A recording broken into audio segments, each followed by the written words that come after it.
जगतसिंहपुर जिला कुजंग थाना अधिकारी श्री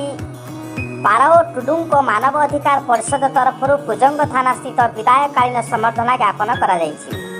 उपलक्षे मानव अधिकार परिषद राज्य सभापति श्री लोकनाथ शंकर सिंह, जिला सभापति रश्मि रंजन दास, जिला उपसभापति संग्राम मल्लंक अध्यक्षतार एक सभा अनुष्ठित हो जाइतिला। श्री लोकनाथ शंकर सिंह कहते से जड़े सरल समाजसेवी, मेलापी, कर्तव्यनिष्ठ, उद्यम उत्साह व्यक्ति अटंती। विदाय थाना अधिकारी श्री पाराओ टुडू कर्म ही संस्कृति बोली श्री रश्मि रंजन दास कहवा सह यहाँ कही प्रत्येक कर्म को टीम स्पिरिट नहीं निष्ठा और खुशी सहित कले सफलता निश्चय मिलियो बोली से मत व्यक्त करते। समस्त काम करिवार मनोवृत्ति तांकर सफलतार रहस्य बोली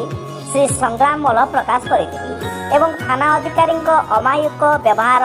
कार्य दक्षता, सकारात्मक चिंताधारा जो से समस्त प्रिय भाजन हो पारि। मानव अधिकार परिषद समस्त सदस्य यथा जयराम मल्लिक, गगन बिहारी दास, बाबाजी चरण मल्लिक प्रमुख उपस्थित रही थाना अधिकारी श्रीयुक्त पाराओ टुडू को विदायकालीन संबर्धना ज्ञापन कर